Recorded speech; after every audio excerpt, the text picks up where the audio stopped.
नमस्कार दोस्तों, जय हिंद और वंदे मातरम। मैं अमितेश त्रिपाठी और आप देख रहे हैं पेंशन जंक्शन। यहाँ हम सिर्फ खबरें नहीं दिखाते, बल्कि हर जानकारी की सच्चाई और उसका सीधा असर आपके जीवन पर क्या पड़ने वाला है, ये भी आसान भाषा में बताते हैं। इसीलिए अगर आप चाहते हैं कि पेंशन, ईपीएफओ, वरिष्ठ नागरिक योजनाओं और सरकारी अपडेट से जुड़ी हर महत्वपूर्ण जानकारी सबसे पहले और सही तरीके से आपको मिलती रहे, तो अभी इसी वक्त चैनल को सब्सक्राइब जरूर कर लीजिए। दोस्तों, मई 2026 में ईपीएस 95 पेंशन भोगियों को लेकर कई बड़े बदलाव और नई जानकारियां सामने आई हैं, जिनके बारे में हर वरिष्ठ नागरिक को पता होना बेहद जरूरी है, क्योंकि थोड़ी सी लापरवाही आपकी पेंशन में देरी करा सकती है, भुगतान रोक सकती है या आपको मिलने वाले लाभ कम कर सकती है।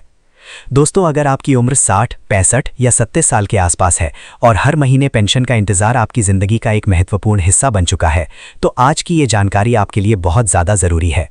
बहुत से लोगों को आज भी ये नहीं पता कि उनके रिकॉर्ड में क्या अपडेट है, उनकी पेंशन सही बन रही है या नहीं, और कौन कौन से नियम बदल चुके हैं।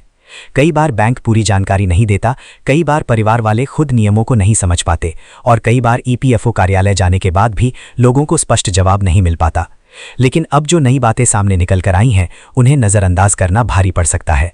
इसीलिए ज़रूरी है कि हर पेंशन भोगी इस समय पूरी तरह सतर्क और जागरूक रहे। दोस्तों, सबसे बड़ी खबर उन कर्मचारियों और पेंशन भोगियों के लिए सामने आई है जिन्होंने हायर पेंशन ऑप्शन के तहत आवेदन किया था। सुप्रीम कोर्ट के फैसले के बाद ईपीएफओ ने मई 2026 में इस प्रक्रिया को और तेज करने का फैसला लिया है। जिन लोगों ने 2022 या 2023 में आवेदन किया था लेकिन अभी तक उन्हें कोई अंतिम जवाब नहीं मिला है, उन्हें अब इंतजार करने के बजाय तुरंत कार्रवाई करनी चाहिए। अगर आपके पास एप्लीकेशन रेफरेंस नंबर है तो उसे लेकर अपने नज़दीकी ईपीएफओ कार्यालय जरूर जाएं। कई मामलों में फाइलें दस्तावेजों की कमी या वेरिफिकेशन के कारण लंबित पड़ी हुई हैं, और केवल एक बार कार्यालय जाकर स्थिति स्पष्ट करने से प्रक्रिया आगे बढ़ सकती है। दोस्तों, हजारों ऐसे पेंशन भोगी हैं जिन्हें आज भी उम्मीद से कम पेंशन मिल रही है, जबकि उनके रिकॉर्ड बताते हैं कि वे ज्यादा राशि पाने के हकदार हैं। इसलिए ये समय चुप बैठने का नहीं, बल्कि अपने अधिकारों को समझने का है।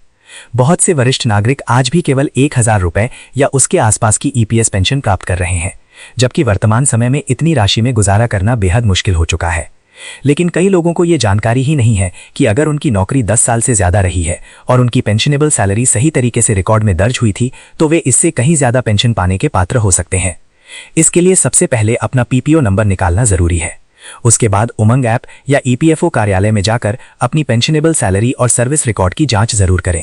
कई बार पुराने रिकॉर्ड में गलती, गलत एंट्री या अधूरे दस्तावेजों की वजह से कम पेंशन तय हो जाती है।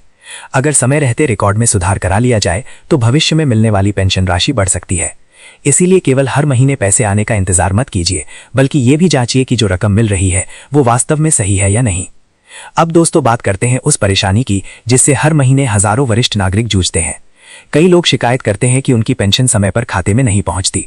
सामान्य तौर पर ईपीएस 95 पेंशन महीने की पहली तारीख को या उससे पहले खाते में भेज दी जाती है, लेकिन कई बार भुगतान 4 या 5 तारीख तक भी पहुंचता है। इसके पीछे मुख्य कारण बैंक और ईपीएफओ के बीच वेरिफिकेशन लंबित होना होता है। अगर किसी महीने आपकी पेंशन नहीं आई तो घबराने से पहले कुछ जरूरी चीजें जरूर जांचिए। सबसे पहले ये सुनिश्चित करें कि आपका जीवन प्रमाण पत्र यानी लाइफ सर्टिफिकेट समय पर जमा हुआ है या नहीं। हर साल नवंबर महीने में इसे जमा करना अनिवार्य होता है। अगर ये समय पर जमा नहीं किया गया तो पेंशन तुरंत रोक दी जाती है। बहुत से लोग इस नियम को भूल जाते हैं और फिर कई महीनों तक परेशान होते रहते हैं। इसीलिए हर वरिष्ठ नागरिक के लिए यह बेहद जरूरी है कि वो समय पर जीवन प्रमाण पत्र जमा करे। अगर आपने हाल ही में बैंक बदला है, नया खाता खुलवाया है या बैंक में केवाईसी अपडेट नहीं करवाई है, तो ये भी पेंशन रुकने का एक बड़ा कारण बन सकता है। कई बार केवल गलत आईएफएससी कोड, आधार लिंक ना होने या बैंक रिकॉर्ड अपडेट ना होने की वजह से भुगतान अटक जाता है। इसीलिए अपने बैंक में जाकर यह सुनिश्चित करें कि आपका खाता पूरी तरह अपडेट है और ईपीएफओ रिकॉर्ड से सही तरीके से जुड़ा हुआ है। अगर बैंक कर्मचारी ये कहते हैं कि सब कुछ सही है, तो उनसे लिखित रूप में स्थिति जरूर पूछें। आज के समय में थोड़ी सी जागरूकता बड़ी परेशानी से बचा सकती है। दोस्तों, बहुत से पेंशन भोगियों को यह जानकारी भी नहीं होती कि उनके परिवार को भी कई महत्वपूर्ण लाभ मिल सकते हैं। अगर आपकी पत्नी फैमिली पेंशन की पात्र है तो उनका नाम ईपीएफओ रिकॉर्ड में दर्ज होना बेहद जरूरी है। इसके लिए नॉमिनेशन फॉर्म सही तरीके से भरकर जमा करना चाहिए।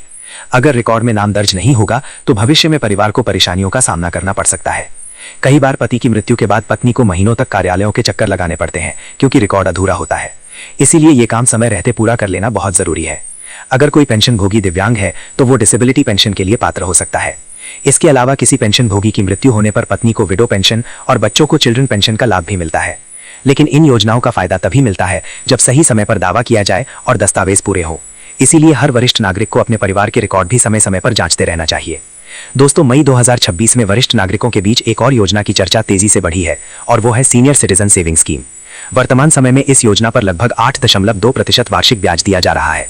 अगर आपको रिटायरमेंट के समय पीएफ, ग्रेचुइटी या किसी अन्य माध्यम से एक मुश्त राशि मिली है तो उसे सुरक्षित निवेश करने के लिए ये योजना काफी उपयोगी मानी जा रही है। इसमें निर्धारित सीमा तक पैसा जमा किया जा सकता है और हर 3 महीने में ब्याज सीधे बैंक खाते में ट्रांसफर हो जाता है। बहुत से बुजुर्ग आज भी अपनी जमा पूंजी घर में रख देते हैं या गलत जगह निवेश कर देते हैं, लेकिन सुरक्षित और नियमित आय के लिए ये योजना काफी लाभदायक साबित हो सकती है। अगर आपको ईपीएफओ कार्यालय जाना पड़े तो कुछ जरूरी बातों का ध्यान रखना बहुत जरूरी है। कभी भी खाली हाथ मत जाइए। अपने साथ पीपीओ नंबर, आधार कार्ड, बैंक पासबुक की फोटोकॉपी और अगर हायर पेंशन से जुड़ा मामला है तो आवेदन की रसीद जरूर लेकर जाएं। बिना दस्तावेज के जाने पर कई बार दोबारा चक्कर लगाने पड़ते हैं। कार्यालय सुबह 10 बजे खुलता है, लेकिन वरिष्ठ नागरिकों के लिए बेहतर यही रहेगा कि वे सुबह जल्दी पहुंच जाएं ताकि लंबी लाइन से बचा जा सके। अब कई ईपीएफओ कार्यालयों में वरिष्ठ नागरिकों के लिए अलग काउंटर भी शुरू किए गए हैं, इसीलिए अगर आपके क्षेत्र में ये सुविधा उपलब्ध है तो उसका जरूर उपयोग करें। अगर आप खुद कार्यालय जाने की स्थिति में नहीं है तो आपका बेटा, बेटी या कोई विश्वसनीय व्यक्ति ऑथराइजेशन लेकर आपकी तरफ से जा सकता है। दोस्तों, आज के समय में सबसे जरूरी चीज है जागरूकता। बहुत से बुजुर्ग केवल जानकारी के अभाव में नुकसान उठा रहे हैं, इसीलिए समय समय पर अपने दस्तावेज चेक करें, रिकॉर्ड अपडेट रखें और हर सरकारी सूचना पर नजर बनाए रखें। अगर आपके आसपास कोई ऐसा पेंशनभोगी है जिसे ये जानकारी नहीं पता तो उसे जरूर बताइए। कई वरिष्ठ नागरिक ऐसे हैं जो मोबाइल या इंटरनेट का उपयोग नहीं कर पाते और सही जानकारी तक पहुंच ही नहीं पाती। ऐसे लोगों तक सही जानकारी पहुंचाना भी एक सेवा है। बहुत से लोग सोचते हैं कि अब उम्र हो गई है तो बार बार दस्तावेज देखने या दफ्तर जाने की क्या जरूरत है, लेकिन सच्चाई ये है कि आज के डिजिटल समय में रिकॉर्ड अपडेट रखना उतना ही जरूरी है जितना पेंशन मिलना। छोटी सी गलती कई महीनों की परेशानी बन सकती है। इसीलिए हर पेंशनभोगी को साल में कम से कम एक बार अपने सभी रिकॉर्ड जरूर चेक करने चाहिए। अगर आपके बच्चे या परिवार वाले आपकी मदद कर सकते हैं तो उनसे सहयोग जरूर लें, लेकिन हर चीज खुद भी समझिए, क्योंकि आपकी जिंदगी भर की मेहनत की कमाई है और इस पर आपका पूरा अधिकार है। अगर आपने अभी तक अपना जीवन प्रमाण ऑनलाइन जमा करना नहीं सीखा है तो इसे सीखना भी जरूरी हो गया है। आज कई बैंक और कॉमन सर्विस सेंटर ये सुविधा दे रहे हैं, जिससे बार बार दफ्तर जाने की जरूरत नहीं पड़ती। दोस्तों, याद रखिए, पेंशन कोई एहसान नहीं है, बल्कि आपकी जिंदगी भर की मेहनत का अधिकार है। आपने वर्षों तक नौकरी करके देश की सेवा की है और अब आपका पूरा हक है कि आपको समय पर सही पेंशन मिले। इसीलिए किसी भी समस्या को हल्के में मत लीजिए। अगर पेंशन देर से आए, कम आए या रुक जाए तो तुरंत कार्रवाई कीजिए। जरूरत पड़े तो लिखित शिकायत दीजिए और उसका रिकॉर्ड अपने पास सुरक्षित रखिए। अगर आपको लगता है कि ये जानकारी हर वरिष्ठ नागरिक तक पहुंचनी चाहिए तो इस वीडियो को जरूर शेयर कीजिए और पेंशन जंक्शन को सब्सक्राइब करके जुड़े रहिए ताकि भविष्य में कोई जरूरी अपडेट आपसे मिस ना हो। अपना ध्यान रखिए, अपने दस्तावेज सुरक्षित रखिए, समय समय पर रिकॉर्ड अपडेट कराते रहिए और किसी भी अफवाह पर भरोसा करने से पहले सही जानकारी जरूर जांचिए। धन्यवाद। जय हिंद।